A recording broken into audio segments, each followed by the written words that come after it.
好，大家早晨啊！今日咧，我想同大家講下車經啊。呢個案例咧就係 Mercedes-Benz 啊，即係俗稱 Benz 啦旗下嘅 Maybach 品牌啊。咁咧佢咧就曾經投入過巨額去復活呢個品牌，但係喺第一次推出嘅時候咧就慘遭失敗喎。佢之後咧就再重生啊，成為 Mercedes-Maybach 呢個品牌啊。呢個故事非常適合咧做生意嘅朋友去學習噶喎。因為咧，佢提醒咗我哋咧，產品做得再貴再豪華咧，如果定位錯咗咧，一張單開唔到啊！咁我先從咧佢嘅背景講起嚇。咁 Maybach 咧，本來咧係一個德國歷史悠久嘅超豪華品牌啊。佢咧就係代表咗頂級工藝同埋尊貴嘅身份。到咗1990年代咧嘅時候咧，咁 Mercedes 咧，咦點樣可以向翻前？OK，咁呢個 Benz 啦，就睇到一個機會啊，就係咩咧？咁原來咧佢就係見到咧，係啦，見到咧呢個 Rolls-Royce 啦，就係俾 BMW 收購咗啦，而 Bentley 咧亦都俾 Volkswagen 收購咗喎。佢就發現咗呢個係出現咗個空隙啊，咁佢決定咧就復活呢個 Maybach 品牌啦。咁咧就係咁嘅款嘅喎。咁佢就投入咗超過10億美金啊，將呢個品牌咧就打造成一個超級豪華嘅車系啦。咁喺商業個角度咧入邊咧，呢個決定並唔容易理解，並唔難理解嚇。咁啊，品牌有歷史啦，母公司又有資源，目標市場存在，咁好似睇起嚟咧係個好成功嘅進攻嘅優勢喎。咁但係咧，Maybach 首次復活失敗咗啦，佢輸咗咧13億嘅美金啊，即係哇一百億嘅港幣啊，係啦，咁咧就喺市場入邊咧，俾人定位咗一個加大版嘅 S Class 啦，就唔係一個獨立嘅超豪華品牌。咁佢導致咧，佢頂級買家咧就感受唔到佢嘅尊貴啦，佢身份嘅價值啦，咁啊同埋咧就係稀有嘅呢個故事啊。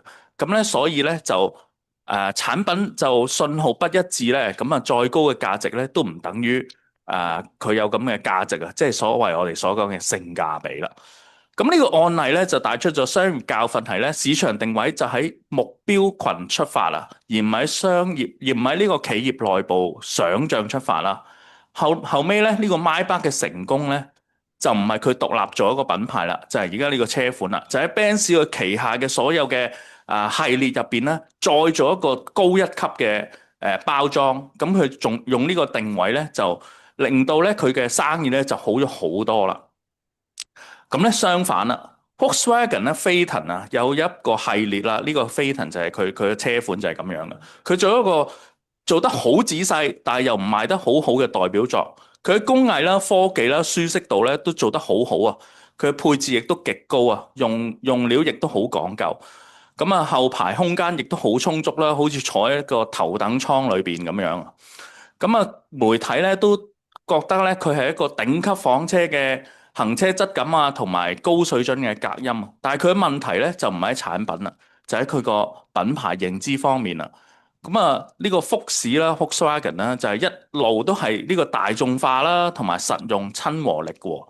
咁咧，消費者咧就覺得咧，哇！呢個咁平民啦嚇個牌子，竟然要賣過百萬嘅車喎，咁啊就覺得咧佢冇呢個光環啊，咁同埋支撐唔到佢自己嘅身份啦。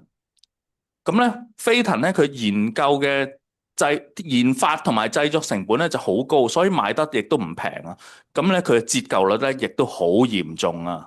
咁啊削弱咗咧豪華買家嘅購買意欲喎。佢嘅銷量咧就唔理想啦，並唔係因為佢嘅工藝做得差，而係佢嘅定位錯咗。咁咧產品力強啦，品牌力跟唔上啊，成為咗呢個工程成功、商業失手嘅旗艦車啊！咁啊，產品越高級咧，就唔等於越成功嘅喎。關鍵係有冇精準咁去應對呢個目標市場嘅需求啊。咁啊，商業定位咧，本質係對講，即係對適當嘅人啦，講適當嘅説話啦，做適當嘅產品嚇。並且咧就係保持品牌信息一致啊。Maybach 嘅第一次失敗咧，教訓我哋咧就係話，唔好淨係睇佢個規格啦，同埋投入咗幾多資金。佢第二次成功咧，就教訓我哋咧，就係借助本身個品牌嘅資產啦，將市場嘅信號講得清楚，做得一致啊。咁啊，而飛騰嘅成功咧，就喺佢工藝舒適啦，失敗就喺佢嘅定位同埋佢嘅品牌啊。咁咧就佢嘅將豪華做到極致，但係咧就冇將佢嘅市場咧令到人哇，原來福士都可以做到個咁高級嘅產品啊嚇！咁咧兩者比較之後咧，可以上可以上。咁吸取咗呢個教訓啦，咁你會可能咧考慮到你嘅生意咧係咪要精準咁嘅定位啊？咁你可以咧透過咧我哋每星期啊就同100位會友進行一2一嘅深度業務拜訪啊。會友咧就唔一定係市場定位嘅專家，但係肯定咧就係誠實嘅用家。咁啊，透過用家嘅視覺咧，就將你嘅業務啦同埋產品俾最真誠嘅用家意見，就好肯定咧節省咗唔少市場研究嘅成本，慳唔少啊！好啦，我嘅分享係咁多，多謝各位。